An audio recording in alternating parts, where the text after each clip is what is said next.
So there's a new guy running for Congress in AOC's district. His name is Desi Cuellar, and he is Hispanic. His family fled Cuba under socialism, so he's very anti-socialism.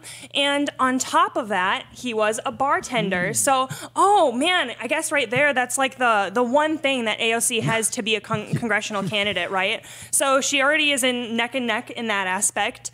But the other thing that's really interesting about Desi is that he was homeless too. He experienced homelessness, and in New York City, I lived in New York City for some time.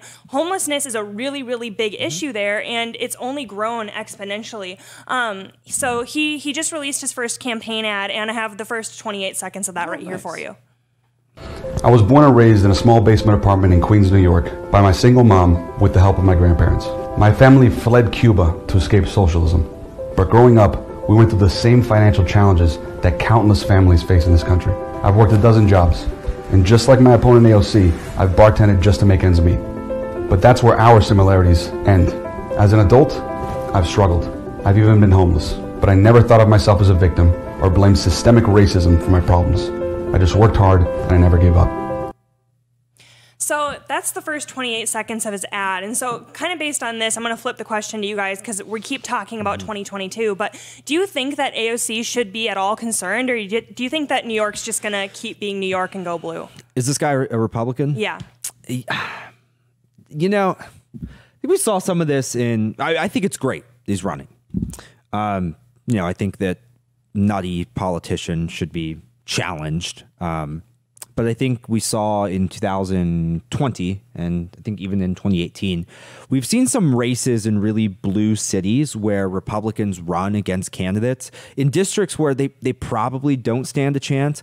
And like, as much as I really like this guy's message, and his background is fantastic, and it's like as close to an apples to apples comparison as you're going to get between AOC and another candidate, my gut feeling is that he probably doesn't have a good chance of beating her, just because like New York is so bad, and that part of New York is so liberal. It's so bad. Like, it just baffles me that like the conditions in that district don't get better, but people continue to vote for these same policies over and over again. AOC, I'm sure, has done nothing for the people in her district.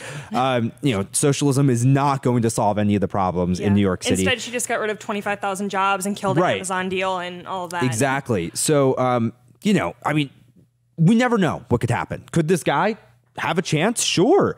Do I think he will win? Probably not. But I'm glad that AOC is getting a challenge. Like, I think it's good that someone is standing up to her. Yeah. What do you think, Grant? Do you think it's him or nothing? Or do you think there's someone else that could take her on?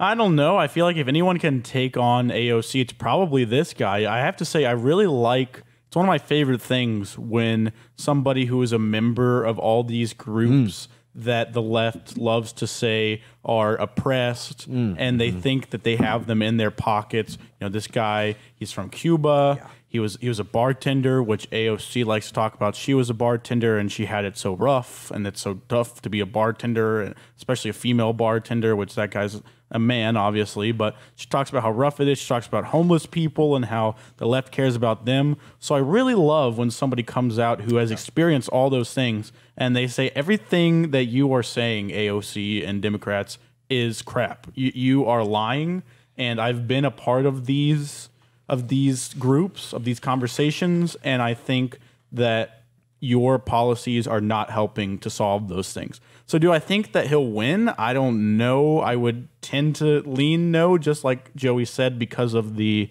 makeup of that district. But I think if anybody has a chance, it's probably this guy.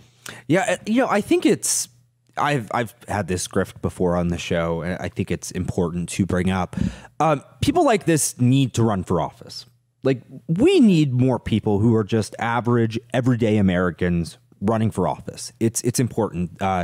DC is, and that's part of why AOC got elected, is because I think people felt like she had lived the life experiences that they had.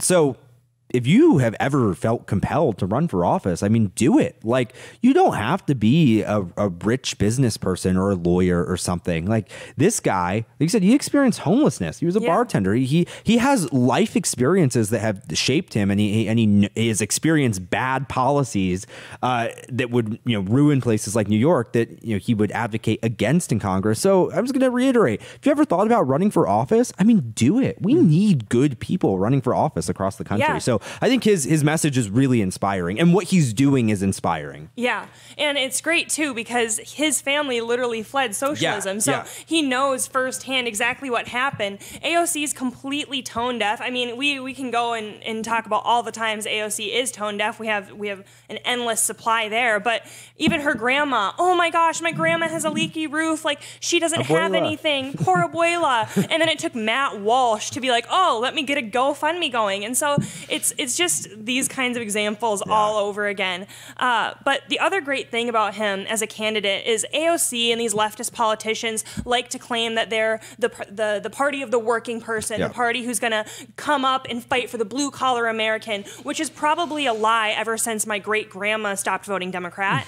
But he actually was in the National Guard and left in 2015 and kind of was plotting his campaign ever since and left to do this campaign. And so you see time and time again that he's kind of like a triple threat to AOC because well, even more so because he's ticking off all of these subcategories that the left likes to promote. And so I guess going off of that, we have these great people like Desi Cuellar and all of these people probably sitting at home right now who would be great candidates. So Grant, I guess my question for you first is, why do these people who would probably be great candidates end up not running? I feel like it's because of exactly what we're saying, and it makes me feel a little bit guilty, I guess. I just said that. I'm glad that Joey made the point of, if you think about running for office, you should do it. It makes me feel slightly guilty that I just said, you know, this guy has no chance of winning. I think that is probably discouraging for people, especially in a district like that, but really anyone who's not in politics. I think there's this general consensus among the American public of, like, if I don't have connections, if I don't know somebody who's a congressman, or I haven't, you know, been in politics for 20 years, then I don't actually have a chance to run. So I think that that's kind of an attitude that probably needs to go away. And the way that will go away is more people like this running and saying, hey, I'm going to put myself out there. I'm going to try to get office. And also running, you know, for local office. Like, you can start at a low level like that, build up. So I think we need more of those kind of grassroots kind of politicians and less of the people who have been in Washington for their entire careers, like Joe Biden.